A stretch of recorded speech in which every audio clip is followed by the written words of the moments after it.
So this is my 1978 Malibu. It has a Pontiac 455 in it, and a lot of people say their 400 or their 455 overheats. This engine don't belong on this car, and it don't even see past 210. This thing runs good. It don't really overheat. I'm running a 195 thermostat. I know a guy just got one rebuilt. They said it overheats, so that's what we're going to get into. I can sit and let this thing idle, and it does just fine. So the first thing you want to check out is the divider plate on the water pump. Make sure that thing is clearanced the right way, because if not, this thing will overheat and won't flow properly. As you can see, I don't have any fancy setup. I do have a spacer, and as you can see, I'm running a V8, just a GM V8 stock radiator. I'm running a nylon fan with a spacer to get it right, and my divider plate has been clearance right. As you can see, my radiator is in horrible shape. It's getting replaced in the future, but it keeps it cool, and I don't know why people have a lot of problems with their Pontiac engines. Now, don't get me wrong, these engines do run a little hot sometimes because of today's fuel, but another important thing is fan spacing in your shroud. So make sure that is proper. These things will get up to 220 if it's super hot outside, setting in traffic, but if it goes up higher than that, you have another issue. But like I said, make sure everything is in spec. As you can see, my radiator is in horrible shape, and it keeps this Malibu cool. This engine don't even belong in this car, and it does just fine. And you definitely need a shroud. Electric fans won't keep this car cool or this engine cool. You have to have a good water pump like I have. I have a high flow water pump and a 195 thermostat, because anything lower than that will cause this thing to circulate too fast and it won't cool off the coolant. So many factors that go in on setting a Pontiac engine up. Most basic thing to check is what I just talked about, is the divider plate between the water pump. And make sure you have the right water pump and the right fins on it. But if your engine's set up correctly, a Pontiac 400, 455 should not overheat. Now, I do have cast iron heads. My engine bay is a little smaller than what these engine was designed for.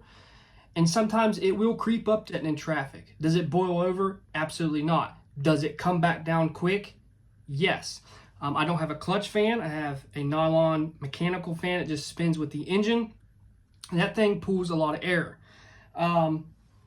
If you have one of those flex fans, throw that thing in the garbage. I've never been a big fan of those. If you have electric fans, I've never been a big fan of those either. These nylon fans are pretty good for street use. It pulls a lot of air, and I don't have any issues whatsoever with this car. Never have. I've tore this engine down, resealed it, made sure everything was good, did some work to it, and it's been rebuilt. It's been bored 30 over. And today's gas is a little different than it was back in the day, so they tend to run a little bit warmer. I run a little bit of a special blend anyway, but it runs just fine on pump gas. If you want to know what kind of gas I mix with mine, I can send it to you. I'm not going to put it on the internet. But another thing with these engines, they're very they like to be timed a certain way. I can't tell you what my setup is because it's not your engine. I have my timing set where it loves it. Has a lot of horsepower and it does not overheat. So that's another thing to look at, is your timing. Make sure your timing is where it needs to be, because if not, these engines will overheat. I'm coming from a small block family, right? Like Chevy small blocks, Ford small blocks. They're super simple, and once they get past 210, you have something wrong. Well, the Pontiac engine is a little bit of a different beast. The way it's set up, the way the water pump works, the way all that stuff works. It's a different beast.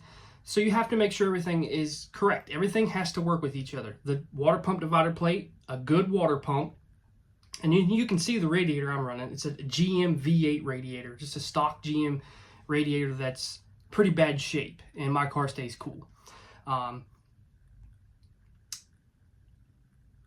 Another thing to look at is your carburetor. Is it lean? If it's lean, it's going to run hot. So all this stuff has to work together in order for a Pontiac engine to run right. A lot of people I've talked to that had Pontiac engines, I know a guy that just had his rebuilt from the machine shop, right? Well known, build good engines. He's trying to tell me that it's overheating because it's going a little bit past 210.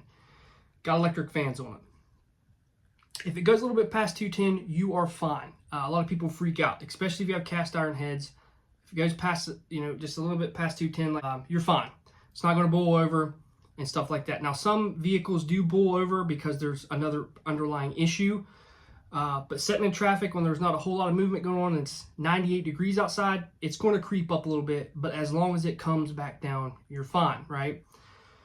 So the guy had his rebuilt and he don't like it to go above 210. That's fine. There's a lot of people with classic cars like that, myself included. Even the new vehicles, they don't run 210 anymore. They run at 223, 230.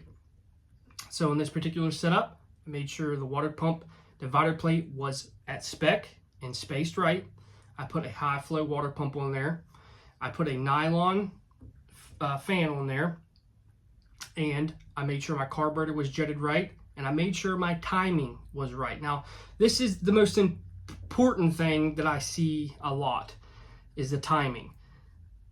A lot of people just set the timing out of a book or how they think it should be. You can use a timing light, whatever you got to do, get it where you want it, and then work from there and put it where it likes it, not where I like it. That's one thing I had to figure out with this car, is put the timing where it liked it. So I put the timing where it liked it, and it loves being beat on. It loves doing burnouts. It loves idling. It loves starting. It loves all that stuff, like the engines from the factory.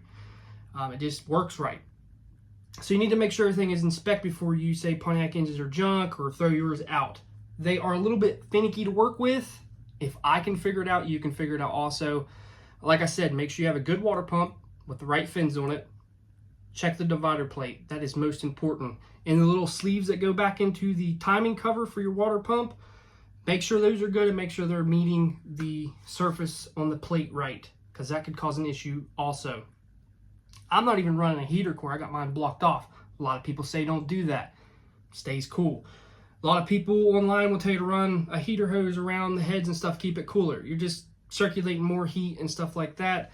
You can do that, it may help, but you probably have an underlying issue somewhere. Check the carburetor, make sure your jets are right. I truly test my carburetors. I go out and I punch the thing to the floor and I see what it's going to do, right? I listen and I see what it needs. So if it needs jetted, whatever, needs adjusted, your air fuel mixer screws need adjusted, whatever, you need to do it, get it right. But before you mess with your carburetor and all that, I know a lot of people mess with the carburetor and really it's a timing issue. I know people will have carburetor stumble, pop, pop, won't take its fuel let up and go back into it and it goes, especially with the Edelbrock carburetors. A lot of people have issues with those and they throw them in the garbage. Now, I'm not a big fan of an Edelbrock. I hate them. But a lot of people will throw them in the garbage and say they're junk and throw Holly on it and cover up an issue. It could be timing.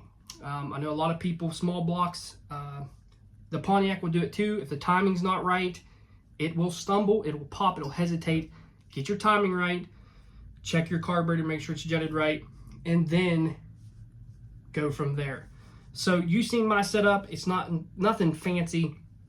And on a normal 90-degree day, this car will run at 200. Sitting in traffic, it runs about 210, then it comes back down. Now, if I'm sitting in a traffic jam and I'm sitting there just idling, because like I said, I'm running a mechanical fan, it will creep up and it'll come back down. I've never boiled it. I've never overheated it. It's a big cast iron engine. It's going to have a lot of heat in it, especially in a Malibu. There's not a whole lot of space for that air to go. It just blows it in there, and the car inside, like when you're driving, it's pretty warm because it's such a big engine and stuff like that. So make sure that stuff's right before you discount the Pontiac engine. So if I had an overheating problem, the first thing I would do is take the water pump off. If you have the old type, throw it in the garbage, get you a high flow water pump. Make sure the divider plate is clearanced right. It's super easy to do. There's all kinds of videos on YouTube. Make sure the little inserts that go into the timing cover are meeting the divider plate the right way. What I would do after that is check the timing. Get that timing where it needs to be and then go from there and make adjustments. Best thing you can do is throw a book down. I do a lot of this stuff by ear and feel because it's what I grew up around. So I'll get the timing where it needs to be spec wise, and then I'll go from there until this car likes it, where it wants to be, right?